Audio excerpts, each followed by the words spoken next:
भारत पाकिस्तान एक बार फिर आमने सामने है। इस बार मसला सीमा विवाद, आतंकवाद या कश्मीर नहीं, बल्कि विवाद बासमती चावल को लेकर हो गया है। पाकिस्तान ने भारत के ऊपर उसके चावल इंडस्ट्री को बर्बाद करने का बड़ा आरोप लगाया है। पाकिस्तान ने कहा है कि भारत द्वारा इंटरनेशनल मार्केट में उठाए गए एक कदम की बदौलत पाकिस्तान का चावल इंडस्ट्री बर्बादी के कगार पर पहुंच गया है और उसे इससे भारी नुकसान उठाना पड़ रहा है। इसके साथ ही पाकिस्तान ने भारत के ऊपर वर्ल्ड ट्रेड ऑर्गेनाइजेशन के नियमों का उल्लंघन करने का भी आरोप लगाया है। बासमती चावल के निर्यात को लेकर भारत के सामने इंटरनेशनल मार्केट में पाकिस्तान बुरी तरह से पिट गया है।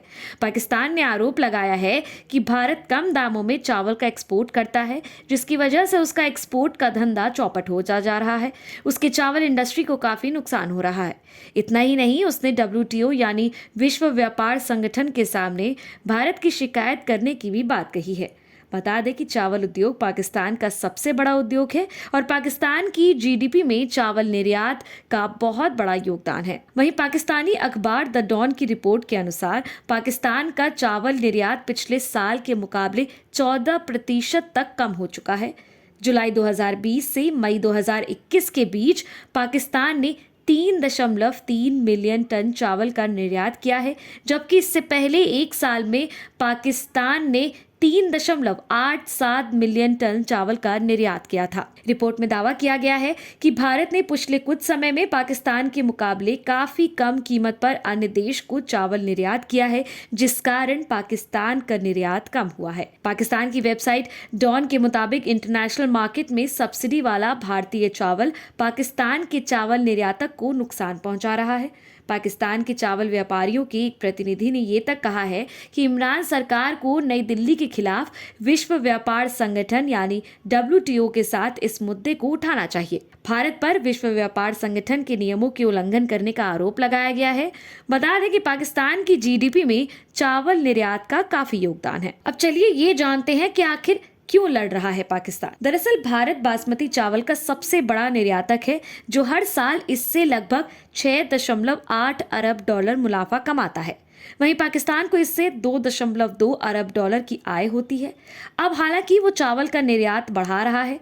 आर्थिक तंगी से जूझते पाकिस्तान के लिए ये भी बड़ा सहारा है, क्योंकि वो ज्यादा से ज्यादा मुनाफा कमा सके। अब भारत के टैग हासिल करने की बात पर पाकिस्तान को डर है कि इससे उसका बाजार छिन जाएगा, क्योंकि दुनिया को लगेगा कि सबसे अच्छा बासमती चावल भारत से है। दूसरी ओर भारत का कहना है कि उसने बासमती चावल के अकेले उत्पादक होने का दावा नहीं किया है और टैग लेने से बाजार में प्रतियोगिता ही बढ़ेगी, जिससे चावल की किस्म पर और ज्यादा ध्यान दिया जाएगा। पाकिस्तान अब भारत पर चावल को लेकर भड़का हुआ है और उस पर अपना दावा कर रहा है, लेकिन असल में ये चावल कहाँ से है? दरअसल बासमती चावल का जन्म संस्कृत के वस और मायप शब्दों से मिलकर हुआ है। बस का मतलब है सुगंध और मायप यानी गहराई तक जमा हुआ। मती का एक मतलब रानी भी है, जिससे बासमती को सुगंध की रानी माना गया है। बता दें कि बासमती की खुशबू इतनी शानदार होती है कि एक घर से पकने पर दूसरे घर तक उसकी महक जाती है। भारत में हिमालय की तराई में ये चावल उगाया जाता है। अब हिमाचल प्रदेश, पंजाब, हरियाणा, उत्तराखंड, उत्तर प्रदेश, दिल्ली और जम्मू कश्मीर में इसका उत्पादन होता है।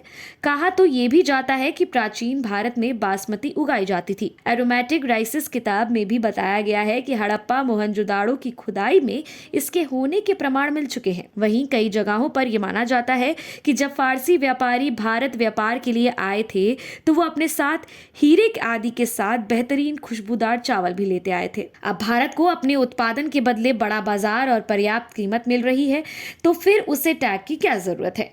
या फिर पाकिस्तान को ही इससे क्या है? इसके पीछे असुरक्षा से ज्यादा बासमती चावल को प्रोटेक्ट करने की बात आ रही है। दरअसल हो ये रहा है कि देश में कई राज्य इसका उत्पादन कर रहे हैं, उनमें से कई टैग की मांग कर सकते हैं, जबकि ये टैग किसी एक क्षेत्र को ही मिलता है। आपको हमारा वीडियो कैसा लगा है? हमें लाइक, शेयर, कमेंट करके जरूर बताएं और हमारे चैनल को भी जरूर सब्सक्राइब करें।